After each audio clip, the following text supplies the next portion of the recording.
I officially transferred the house to my parents, knowing a divorce was becoming inevitable. With a cold, detached expression, Henry pointed at me and demanded that I leave, his voice laced with venomous insults. His parents watched, their approving smiles making it clear they stood behind his cruel words. Despite the hostility, I stayed composed, fully prepared for this moment. I had packed my bags long before, ready for this day. Without hesitation, I walked out, leaving them oblivious to the consequences that would soon unfold.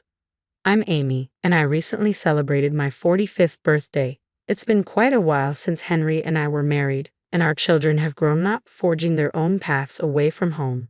Once an ordinary salaried worker, my life took a turn when a friend introduced me to teaching others how to create handmade accessories. This shift from hobby to profession has been transformative, bringing me immense joy through my interactions with students and the daily act of creating. While some might doubt the wisdom of turning a passion into a career, I find deep fulfillment in it. Henry and I met by chance at my previous workplace, where he was associated with a client company. Our frequent encounters at work-related events blossomed into a deeper relationship, leading us to marry for love.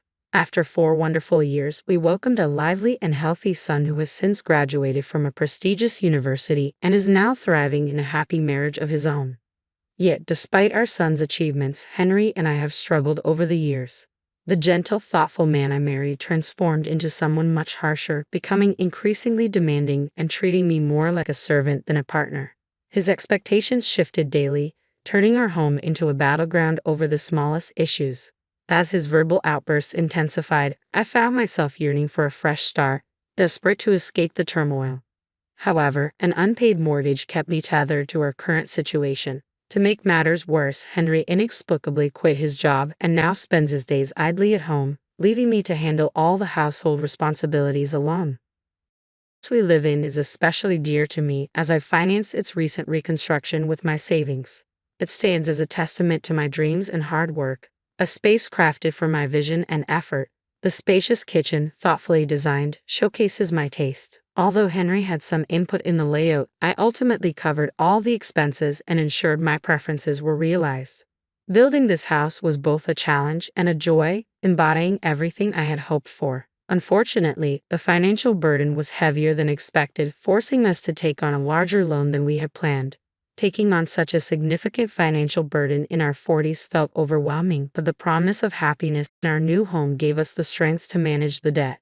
Yet Henry remained dissatisfied. His input was only minimally reflected in the final design, and he frequently complained, dismissing the expenses as wasteful and akin to throwing money away. Despite his grievances, I chose to focus on the joy our new home brought, trying to ignore his discontent. As time passed, Henry's complaints grew quieter, and he began to express his frustration through childish behaviors, like scattering trash and creating messes to irritate me. I'd often found myself wondering when this cycle of conflict would come to an end. A few months after we moved in, as these thoughts swirled in my mind, the doorbell rang unexpectedly. We weren't expecting any visitors, which sparked my curiosity. Just as I was about to answer the door, Henry jumped up and moved to open it himself, as if he knew who it might be. Soon, cheerful voices and laughter floated in from the entrance. When the living room door finally swung open, I was taken aback to see my in-laws, Willie and Catherine. My relationship with them had always been strained. From the moment we announced our marriage, they had been cold and critical of my background, maintaining an uncomfortable distance even on our wedding day. Their sporadic visits since then always left me uncertain about how to navigate each encounter. Despite the lack of recent communication, their unexpected arrival left me feeling unsettled. I greeted them politely, though a hint of tension lingered in the air. They walked past me without a word, pointedly ignoring me and even brushing against my shoulder as they explored the house. Their envy was palpable as they admired the spacious, well-designed kitchen. Meanwhile, Henry reveled in their attention, proudly showing them around. When they returned, their faces reflected satisfaction, but Henry's mood shifted sharply. He turned to me with a stern expression and loudly commanded me to prepare tea and snacks quickly. Taken aback by his sudden outburst, I hurried to fulfill his request, feeling the weight of the moment as I set about making tea and snacks. Despite my efforts to be welcoming, Henry's parents appeared unsatisfied. Willie quickly polished off his snacks and tea, offering only a brief compliment about the house's interior. Amidst this, Henry, beaming with pride, extended an invitation for his parents to move in with us, hardly acknowledging my presence at all. As they listened to Henry and prepared to leave, I stood back, watching their retreating figures. The gap between Henry and me felt immense, especially as I saw him so animated and joyful with his parents, a side of him I hadn't witnessed in a long time. After Henry's invitation, his parents began visiting more frequently. What started as a few times a month quickly escalated to several times a week, and soon they were almost here every day. With each visit, their criticisms of me intensified, and Henry did nothing to intervene. Instead, he grew increasingly blameful, voicing relentless complaints about how I was supposedly upsetting our son. Amid the mounting challenges, I found myself unable to voice my growing frustration, settling instead for constant apologies. The visits from my in-laws became more frequent, often occurring while I was away. Henry and his parents left clear evidence of their activities behind: beer cans, empty bottles, and alcohol spills that stained our new rug. Despite my objections, our home began to smell of booze and felt increasingly neglected. Henry's complaints about my contributions felt particularly ironic, given that he did nothing to help around the house. His involvement in gambling added another layer of stress. Betting slips frequently appeared, highlighting the financial risks and the futility of trying to explain the dangers of his habit. The losses were especially painful as the money wasted was hard-earned for my relentless efforts. As the in-laws' visits became more frequent, they often timed their arrivals for when I was out. This made it increasingly difficult for me to manage the situation or assert any control over the growing chaos and discomfort in our home. One day, when I unexpectedly returned home early, I found Henry and his parents comfortably settled in our living room. Surprised, I confronted them, but their dismissive responses and snarky attitudes made it clear they saw my presence as an annoyance. Frustrated and stressed by their insolence, I realized I had reached my breaking point. Instead of succumbing to my emotions, I resolved to devise a plan to manage the situation effectively. In the midst of this turmoil, an unexpected incident unfolded. On a day I would typically be away, the in-laws arrived unannounced, their surprise at finding me home unmistakable. I couldn't resist making a sarcastic remark about their usual avoidance of me, but they brushed it off as they confidently entered the house. Henry greeted them with a warm smile and proceeded to show them around from the kitchen to the bathroom. As I watched the thorough inspection, suspicion crept in. It felt like there was a hidden agenda behind their visit. When they left, their satisfied expressions suggested they had uncovered something significant. Curious and increasingly cautious, I questioned their need for such thorough inspections and wondered if there was something they felt compelled to tell me. I had previously warned Henry not to pry into my concerns, insisting it was none of his business, yet his behavior suggested he was hiding something. I suspected he was trying to manipulate the situation, though identifying his exact intentions proved difficult. My best option was to quietly observe and decipher the unfolding scenario. Then one day, after work, I returned home to a startling sight.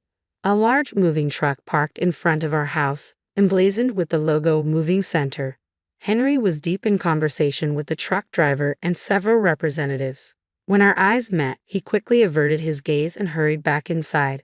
To my shock, my in-laws arrived at the same time. They greeted me casually as if nothing were wrong, while Henry welcomed them with open arms, ushering them into the house. The tension in the air was palpable, signaling that significant changes were about to impact our living situation. As I followed Henry and his parents inside, I was struck by the dramatic transformation of our home. The familiar furnishings and personal items that once filled the space had vanished, replaced by my in-laws' outdated furniture, arranged as if they had already moved in. Sitting on the sofa, I was surrounded by their smirking smiles, radiating a sense of smugness. Their demeanor made it clear that this change wasn't spontaneous but part of a well-orchestrated plan. Feeling a mix of anxiety and determination, I opted to stay silent and observe what would unfold next. The anxious glances exchanged between my in-laws only intensified the already tense atmosphere. Soon, they hinted that there was something important they needed to discuss, suggesting an ulterior motive. Steeling myself and maintaining a calm facade, I listened as Henry took a deep breath and revealed that he had sold the house to his parents. He then proposed we get a divorce, and his parents nodded in agreement, their smug smiles betraying their satisfaction in orchestrating this situation. Despite the shocking revelation, I managed to stay composed, Having suspected their scheming all along, I quickly signed the divorce papers, set my wedding ring on the table, and announced my decision to leave. My suspicions about Henry and his parents' deceitful behavior during their frequent visits while I was away had prompted me to take precautionary measures. I had installed surveillance cameras throughout the house, which I could access via my smartphone. Initially, I monitored their casual interactions, but it wasn't long before I stumbled upon footage that confirmed my worst fears. In the video, Henry and his parents were seen happily discussing the sale of the house. Shocked but now fully aware of their intentions, I began to plan my next steps carefully. Armed with evidence from the surveillance, I started searching for a new place to live, determined to move on from this betrayal. Taking decisive action, I initiated the transfer of the home loan from my name to Henry's. If they intended to force me out of our shared home, it only seemed fair that they should assume the mortgage payments and all associated responsibilities. With a monthly payment of $3,800, an amount drawn from my hard-earned salary, I had serious doubts about whether Henry and his parents, considering their current employment situations, could handle such a financial burden.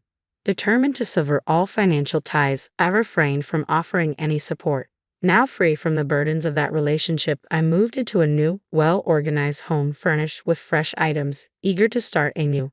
On a tranquil day off, savoring the luxury of sleeping in past noon, my relaxation was abruptly shattered by the doorbell.